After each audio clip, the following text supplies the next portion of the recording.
तो हाँ जी, यस बच्चा लोग, CA Mohit Rohra this side from unique academy for commerce है ना। और अभी हम लोग जो हमारा पेपर 10 है, न्यू सिलेबस में पेपर 10, ओल्ड सिलेबस में paper number 12 that was corporate accounts and auditing, उसकी तैयारी कैसे करनी है उसको हम लोग डिस्कस करने वाले हैं। ठीक है, सबसे पहले तो जैसे बताऊं कि हमारा जो रेगुलर लेक्चर्स के जो बच्चे हैं जो अपना एग्जाम देने वाले हैं इन जून 2020 फोर अटेम्प्ट, हमारा कॉर्पोरेट अकाउंटिंग खत्म हो चुका है।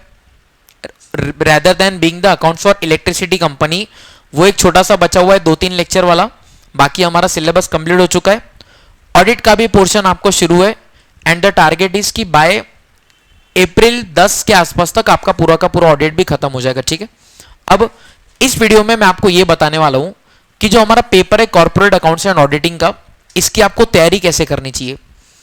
सबसे पहला तो अगर मैं अपने सब्जेक्ट कॉर्पोरेट अकाउंट्स की बात करूं तो एक, चाहे जो बच्चे ने हमसे पढ़ा या नहीं पढ़ रखा है, कहीं और से पढ़ रखा, फर्क नहीं पड़ता, आपका टारगेट एक यही होना चाहिए। अगर आप एक ग्रुप दे रहे हो या बोथ ग्रुप्स दे रहे हो, योर टारगेट शुड बी कि 31 जनवरी तक मुझे अपनी क्लासेस देख के खत्म करनी है। हो सकता है तो मेजॉरिटी आप क्या करोगे, by major you can push to 15 April, लेकिन ideally target should be 31 March तक हमको हमारे लेक्चर्स देख के कंप्लीट करने। अब सर उसके बाद रिवीजन कैसे करना है, तो जैसे कि आप स्क्रीन पे देख सकते हो हमारा जो पूरा कॉर्पोरेट अकाउंटिंग का सिलेबस है, it is bifurcated into 5 parts. अब ये जो वेटेज इंस्टीट्यूट ने दिया हुआ है, इसमें से कितना वेटेज इंस्टीट्यूट फॉलो करती है ये हम पिछले अटेम्प्ट्स में भी देख चुके हैं। तो इस वेटेज पे हम लोग भरोसा कर सकते हैं क्या? नहीं। लेकिन अगर हम लोग लास्ट अटेम्प्ट के फॉर्मेट की बात करें तो एक चीज बहुत अच्छी हुई है कि इंस्टीट्यूट ने अपने फॉर्मेट को स्टैंडर्डाइज कर लिया है। एंड द फॉर्मेट सेज कि पहले आपको आएंगे 15 question of 2 marks each, that is 30 marks के आपको एमसीक्यू आएंगे। उसके बाद 14 मार्क्स के, कितने मार्क्स के बेटा? 14 मार्क्स के आपको 7 क्वेश्चंस गिवन होंगे। एंड इन 7 में से क्या होता है बेटा, इन 7 में से आपको 5 क्वेश्चन सॉल्व करने होते हैं। कितने सॉल्व करने होते हैं बेटा? 5 questions. And believe me, past exams में यही ट्रेंड रहा है। एंड आप दिसंबर 23 के भी पेपर में देख सकते हो कि जो 7 क्वेश्चंस होते हैं ना, 7 क्वेश्चंस में से आपको ऑन एन एवरेज 4 क्वेश्चंस, कितने 7 में से 4 क्वेश्चंस आपको कॉर्पोरेट अकाउंट्स के देखने ही मिलते हैं। And I can assure you कि कॉर्पोरेट अकाउंट्स और ऑडिट एक सब्जेक्ट में होने का आपसे सबसे बड़ा जो फायदा है वो फायदा है कि आप कॉर्पोरेट अकाउंट्स में मार्क्स खींच सकते हो। हम लोगों ने हमारे जो सारे सिलेबस के लेक्चर्स, रेगुलर लेक्चर्स कंप्लीट किए हैं। उन रेगुलर लेक्चर्स में हम लोग चैप्टर कंप्लीट करते थे। At the end of chapter हम लोगों ने पिछले 3-4 अटेम्प्ट के क्वेश्चंस बना के देख लिए। एंड आप लोगों को पता है कि जनरली बहुत सिंपल लेवल के क्वेश्चंस आते हैं। तो आपके लिए एग्जाम में मेरा सजेशन तो यही रहेगा कि जब आप वो 7 क्वेश्चंस में से 5 क्वेश्चन पिक करो, जिसमें से 4 प्रैक्टिकल रहने वाले हैं, तो मार्क्स खींचने के पॉइंट ऑफ व्यू से your emphasis should be on कि मुझे ज्यादा से ज्यादा क्वेश्चंस कॉर्पोरेट अकाउंटिंग के करने हैं। बिकॉज देखो बेटा, सीधी बात है, जहां पर बेटा प्योर थियोरेटिकल क्वेश्चंस आते हैं ना, वहां पर आ जाती है सब्जेक्टिविटी। क्या आ जाती है? सब्जेक्टिविटी। सब्जेक्टिविटी का मतलब एक ही क्वेश्चन का आंसर एक इंसान 5 मार्क देगा, एक इंसान 4 मार्क देगा, एक इंसान 6 मार्क्स देगा। सो सब्जेक्टिविटी आ जाती है। On the other way round practical में क्या होता है ना बेटा, सबसे पहली बात, प्रैक्टिकल में सब्जेक्टिविटी नहीं आती है। अगर आपका आंसर करेक्ट है तो फुल मार्क्स मिलेंगे, और अगर मान लो खुदा ना खास्ता आपका आंसर गलत भी चला जाए तो आपको क्या होगा बेटा? स्टेप मार्किंग मिलती है। क्या मिलती है बेटा? Step marking. और उस स्टेप मार्किंग के कारण स्कोरिंग बहुत ज्यादा सिंपल हो जाती है। तो बेटर आपका फोकस होना चाहिए कॉर्पोरेट अकाउंट्स में ज्यादा से ज्यादा मार्क्स खींचने। Now comes the thing, sir ठीक है हम समझ गए कॉर्पोरेट अकाउंटिंग की इंपॉर्टेंस। अब इधर तो सर हर चैप्टर का वेटेज इक्वल 10 दिया हुआ है, तो सर हमारा चैप्टर पढ़ने का सीक्वेंस क्या होना चाहिए? देखो, अगर एग्जाम वेटेज के हिसाब से मैं बताऊं, सो 2 चैप्टर्स जिसका क्वांटम बहुत ज्यादा नहीं है, मैनेजेबल है, एंड जिसके फॉर श्योर एग्जाम में आपको क्वेश्चंस देखने ही मिलेंगे, दीज आर बेटा chapter number 2 and chapter number 3। जो हमारा चैप्टर नंबर 2 है, जो हम लोगों ने रिसेंटली पढ़ा बेटा, profit and loss account and balance sheet, हम लोगों ने किस तरीके से पढ़ा, पूरा का पूरा फॉर्मेट याद कर लिया है। जो अलग से आइटम्स आ सकते हैं, लगभग 30-40 आइटम्स, उनकी लिस्ट बना ली है। क्वेश्चंस हमने सारे के सारे बना लिए, पास्ट एग्जाम के क्वेश्चंस बना लिए। अब आप जब भी नेक्स्ट टाइम पढ़ो तब आपको पढ़ाई कैसे करनी है, अप्रैल के पूरे महीने में हम लोगों के रिवीजन सेशंस आने वाले हैं। उन रिवीजन सेशंस में विल कीप अ टारगेट कि सारा का सारा जो कॉर्पोरेट अकाउंटिंग है पूरा का पूरा हम लोग, मतलब जैसे कि कैश फ्लो स्टेटमेंट 2-3 घंटे में रिवाइज कर लिया, शेड्यूल 3 2-3 घंटे में कर लिया, शेयर्स एंड डिबेंचर्स को 7 से 8 घंटे लगा के पूरा रिवाइज कर लिया। तो जब भी आप नेक्स्ट टाइम पढ़ने बैठो, आपका तरीका क्या होना चाहिए? सबसे पहले आप वो सेशन को देखोगे एंड सेशन के बाद आप लोग डायरेक्टली क्या करोगे बेटा? क्वेश्चन सॉल्व करना चालू करोगे, आपसे इजीली बन जाएंगे। बहुत से बच्चे बोलते हैं सर एमसीक्यू कैसे तैयार करें, कैसे तैयार करें, कैसे तैयार करें? बेटा एमसीक्यू की अलग से तैयारी नहीं होती है। अगर आपका कंटेंट स्ट्रांग है, अगर आपकी कंटेंट पे ग्रिप है, तो आप एमसीक्यू तो बेटा वैसे ही बना लोगे। मैं आपको दूंगा कुछ एमसीक्यू सॉल्व करने के लिए, लेकिन ideally the preparation should not be MCQ से पढ़ाई करनी है, द स्ट्रेटेजी शुड बी मुझे पढ़ाई करनी है, एमसीक्यू तो उससे बनी जाएंगे। सो अगर इंपॉर्टेंस के बेसिस पे बात करूं कि जिनका क्वांटम भी बहुत ज्यादा नहीं है और जो मार्क्स भी देकर जाएंगे, जो फॉर श्योर पेपर में आएंगे, ये है बेटा ये 2 chapters, that is chapter number 2 and chapter number 3। Chapter number 2 preparation of financial statement, simple question है। बचपन से हम लोगों ने फाइनल अकाउंट्स बनाया है, वही लॉजिक बनता है। ट्रायल बैलेंस में आने वाली हर चीज का एक इफेक्ट देंगे, बैलेंस एडजस्टमेंट में आने वाली हर चीज का 2 इफेक्ट देंगे। जिस जगह पर जाएगा मेजरली वो जगहें भी सही हो, सेम ही होती हैं जो हम लोगों ने बचपन में कर रखा है, बस प्रेजेंटेशन का फॉर्मेट बदल जाता है। फॉर्मेट में भी मैंने आपको बताया कि ये क्वेश्चन आइडियली आपको टुवर्ड्स द लेटर पार्ट उठाना चाहिए। रीजन बीइंग, अगर टाइम है तो पूरा फॉर्मेट बनाएंगे, हर एक शेड्यूल बनाएंगे। कम टाइम बच रहा है तो सिर्फ फॉर्मेट बनाकर आएंगे पूरा का पूरा एंड आइटम्स उधर ही प्लस माइनस कर देंगे। और कम टाइम बच रहा है, जितने जरूरी items of P&L balance sheet है उतना भी लिख कर आओगे तो चलेगा, ठीक है। इसके बाद आता है बेटा cash flow statement. Cash flow statement के भी हमने काफी ज्यादा क्वेश्चंस करे। डायरेक्ट मेथड हो गया, इनडायरेक्ट मेथड हो गया, इन्वेस्टिंग, फाइनेंसिंग, ये आप करोगे बिकॉज कैसा है ना, क्वेश्चन तो सिंपल आता है एंड देन एंड देयर आपको एग्जाम में पता चल जाता है कि यार ये मैंने सही किया है कि गलत किया है। अगर ओपनिंग और क्लोजिंग रिकंसाइल हो गया मतलब सही किया है, वरना कहीं ना कहीं गलती की है।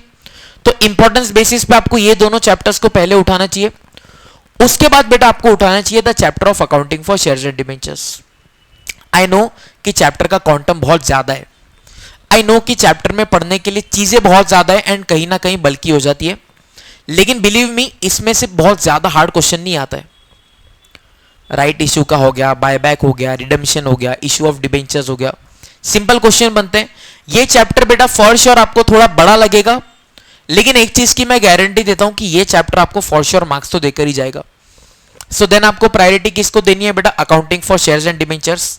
देन बेटा आते हैं हमारे एएस, जो हमारे सिलेबस में इंड एएस है। अब बहुत बड़ी गलती जो मैंने देखी है, काफी ज्यादा बच्चे करके जाते हैं, इस इंड एएस को छोड़ के जाते हैं। इंड एएस में हमारे सिलेबस में है ही कितने इंड एएस बेटा? 5 इंड एएस है। एक है इंड एएस 10 है हमारा, इवेंट्स आफ्टर रिपोर्टिंग पीरियड। एक है Ind AS 2 valuation of inventories. एक है इंड एएस 19 एम्प्लॉय बेनिफिट्स। एक है इंड एएस 33 अर्निंग्स पर शेयर। एक है Ind AS 37 provisions, contingent assets and contingent liabilities. काफी डिटेल में हम लोगों ने इन इंड एएस को कवर किए। ऑनलाइन में यूट्यूब देख रहा था एंड काफी मुझे इंड एएस के तो लेक्चर्स कुछ मिले ही नहीं देखने के लिए। पता नहीं फैकल्टी भी इग्नोर करते हैं, ना रिवाइज करवाते हैं, ना बरोबर से पढ़वाते हैं। तो मैंने क्या किया है इन सारे बच्चों के बेनिफिट के लिए एंड आप लोग भी जो बाद में देखोगे, एक इंड एएस का पूरा मैराथन, जिसमें डिटेल में लगभग 12 घंटों में सारे के सारे Ind AS with regular questions, summary notes, सारी की सारी चीजें मैं वो यूट्यूब पे अपलोड कर दूंगा, ताकि कोई भी बच्चा जो इंड एएस छोड़ रहा था वो इंड एएस छोड़ के ना जाए, बिकॉज इंड एएस मार्क्स देते हैं बेटा। सो देन आपको एम्फोसिस किस में रखना है बेटा? इंड एएस में। इंड एएस में भी 3 इंड एएस जिन पे से मेजर क्वेश्चन बनते हैं, वो है बेटा 33 अर्निंग्स पर शेयर, काफी बार इस पे क्वेश्चन बनता है। Then in the priority comes 37 provisions, contingent assets and contingent liabilities. Employee benefit expense में एक जो वो वाला पार्ट है बेटा, इस ऑफ आउटस्टैंडिंग वाला, वो पार्ट इंपॉर्टेंट बन जाता है। इवेंट्स आफ्टर रिपोर्टिंग पीरियड तो बहुत ही सिंपल है। वैल्यूएशन ऑफ इन्वेंट्रीज भी जो हमने समरी नोट्स बनाई है वो 3 पेज भी पढ़ के चले जाओगे तो हो जाएगा। उसके बाद जो मिसलेनियस है, मिसलेनियस में 3 है, accounts for banking, electricity and insurance. हमने भी काफी डिटेल में पढ़ा हुआ है, लेकिन जो कि आइडियली बेटा 7 मार्क्स के क्वेश्चन बन रहे हैं। सो यू कैन एक्सपेक्ट कि जो बैंकिंग कंपनी है, इलेक्ट्रिसिटी है, इंश्योरेंस है, इनके रिस्पेक्टिव चैप्टर में आपको फाइनेंशियल स्टेटमेंट्स के फॉर्मेट दिए हुए हैं। फॉर्मेट आप अच्छे से पढ़ के जाओगे, लेकिन अगर इसको याद करने के चक्कर में आप शेड्यूल 3 भूल रहे हो, does not create any sense. तो प्राइमरीली शेड्यूल 3 वाला फॉर्मेट याद करना है, बैंकिंग, इलेक्ट्रिसिटी, इंश्योरेंस देखकर जाना है। फॉर्मेट पे जनरली क्वेश्चंस नहीं बनते। फिर सर बैंकिंग में कहां पे क्वेश्चंस बनेंगे? एक तो यू कैन एक्सपेक्ट कि एमसीक्यू आएगा। सो थ्योरी किसी भी चैप्टर की इग्नोर नहीं करनी है। जो छोटे छोटे लिमिट्स है, जो बोलता है 25% रिजर्व निकाल के रखना है ना, जैसे कि, तो वो आपको देखना है। बाकी प्रैक्टिकल में बैंकिंग में यू कैन एक्सपेक्ट प्रोविजन बनाने का, रिबेट फॉर बिल डिस्काउंटेड बनाने का, ये छोटे छोटे 7-7 मार्क के क्वेश्चंस आ सकते हैं। Same goes for accounts for insurance company. Insurance company में भी आप एक्सपेक्ट कर सकते हो कैलकुलेशन ऑफ क्लेम हो गया, कैलकुलेशन ऑफ प्रीमियम हो गया, ये सारी चीजें छोटा छोटा जो वैल्यूएशन बैलेंस शीट हो गया, लाइफ एश्योरेंस फंड हो गया, क्वेश्चन देखकर ही आपको समझ में आ जाएगा कि ये 7 मार्क्स के लिए नॉर्मली आ सकता है। ठीक है, तो अकॉर्डिंगली इस वे से आप कॉर्पोरेट अकाउंटिंग का प्रिपरेशन करोगे। नीड नॉट वरी, आपकी मदद करने के लिए सबसे पहले तो जैसे मैंने प्रॉमिस किया कि डिटेल मैराथन एक कॉर्पोरेट अकाउंटिंग का आएगा, जिससे आप जब भी नेक्स्ट टाइम पढ़ोगे तो आपको एक as a source of reference रहेगा, आप उसको देख सकते हो। एंड सेकेंडली जो बहुत अच्छा मुझे आइडिया लगा, इस जो ऑडियो फाइल्स हम लोग रिकॉर्ड करने वाले थे, जो ऑडियो फाइल्स हम लोग एफएम की रिकॉर्ड करने वाले हैं, साइमल्टेनियसली हम लोग कॉर्पोरेट अकाउंटिंग की भी ऑडियो फाइल्स रिकॉर्ड करेंगे। सच दैट देखो अभी अपने पास आखिरी का 2-2.5 महीना पड़ा हुआ है। आखिरी का 2-2.5 महीना एक ही फोकस होना चाहिए, पढ़ाई पढ़ाई और पढ़ाई।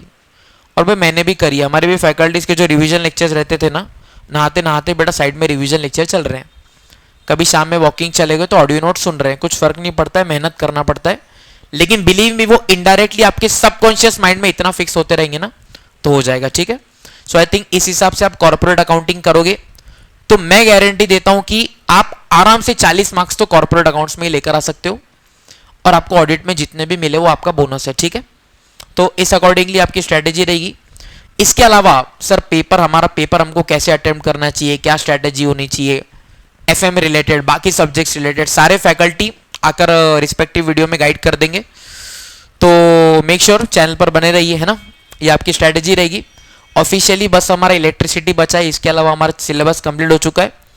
And believe me corporate accounts बहुत स्कोरिंग है, आप उसको बस अच्छे से पढ़ाई करो, आप उसको बस आई लव यू बोलो, आपको I love you too for sure बोलेगा। तो करते हैं, खत्म है ना ऑनलाइन वाले बच्चों। इसके अलावा अगर आपको कोई भी डाउट्स रहते हैं तो आप नीचे कमेंट सेक्शन में पुट कर सकते हो, and will be more than happy to help you, है ना। चलो मिलते हैं बाबू, ओके बाय बाय।